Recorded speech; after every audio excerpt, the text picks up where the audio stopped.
Portugal versus DR Congo, Group K, Houston.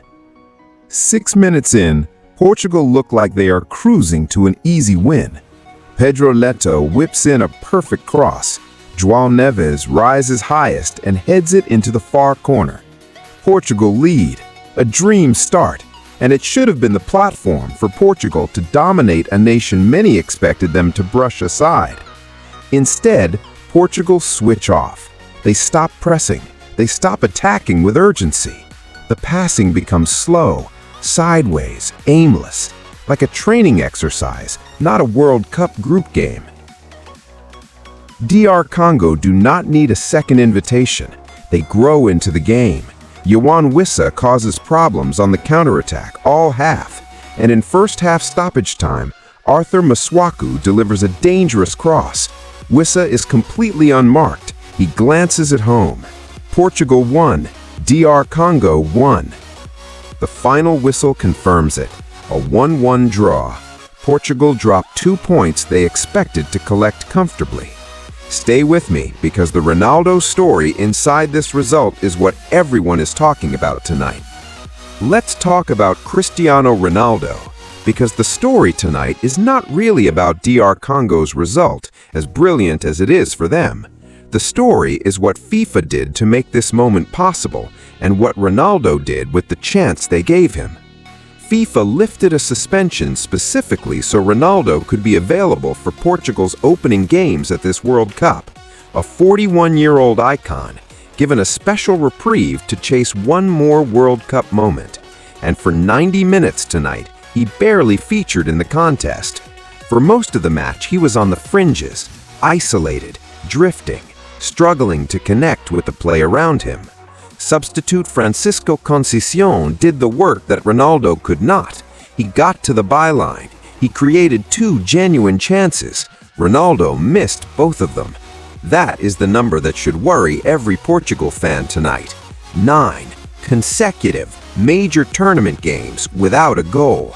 Not 9 bad games. 9 games in a row across multiple tournaments where the most prolific goal scorer in football history has not found the net once. At 41 years old, that drought is not a slump anymore. It is a pattern. And the uncomfortable question Portugal have to start asking is this: is Ronaldo still good enough to start at this level? Or is loyalty to a legend costing Portugal points they cannot afford to drop? Stay with me for the full player ratings and my honest verdict on this performance. The kickoff verdict player ratings for Portugal versus DR Congo. Honest, direct, no fence-sitting. João Neves, 8 out of 10. The goal, the work rate, the constant movement looking to create something in a Portugal performance that badly needed it. Comfortably Portugal's best player tonight. The kind of performance that should guarantee his starting place regardless of who else is on that pitch. Pedro Neto, 7 out of 10. The assist for Neves was inch perfect. Beyond that moment, he struggled to consistently beat his marker.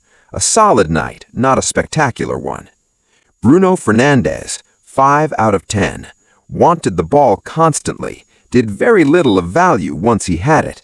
A quiet night for Portugal's captain in a game where someone needed to step up and take control. Bernardo Silva, 4 out of 10. A summer move to Real Madrid raised expectations. Tonight did nothing to justify them. Almost invisible before being substituted at halftime. Cristiano Ronaldo, 3 out of 10. FIFA cleared the path for this moment, and the moment did not arrive. Isolated for almost the entire match, missed the 2 clearest chances Portugal created. 9 straight major tournament games without a goal. Continues. This is not about disrespecting a legend. This is about an honest assessment of what happened on the pitch tonight. 3 out of 10, the hardest rating to give on this list, and the most necessary one. DR Congo, team rating, 8 out of 10. First World Cup match since 1974 against one of the tournament favorites. They went behind in 6 minutes. They could have crumbled. Instead, they grew into the game, stayed organized, and snatched a point they will remember for the rest of their lives. 8 out of 10. The story of the night belongs to DR Congo just as much as it belongs to Ronaldo's struggles. What does this result actually mean for Portugal at World Cup 2026? 1 point from a game they were expected to win comfortably, a group that now looks far less straightforward than it did this morning. But the bigger question is not about the table, it's about selection. Roberto Martinez built this squad around experience and legacy. Ronaldo's presence was meant to be a statement, one last World Cup run for the most decorated player in the sport's history. Tonight raised the question nobody in the Portugal camp wants to answer out loud. If Conceição is creating more in 20 minutes off the bench than Ronaldo created in a full 90, does loyalty to history start costing Portugal results they cannot recover from later in the tournament? This is not a verdict on Ronaldo's career. Nobody can take away what he has done for this sport. It's a verdict on tonight. And tonight, the numbers and the performance point in the same direction. Portugal have a decision to make, and it's getting harder to delay. Drop your verdict in the comments right now. Should Ronaldo still be starting for Portugal? Is this the beginning of the end of his World Cup story? And were DR Congo the real heroes of this game? Tell me. I read every single comment.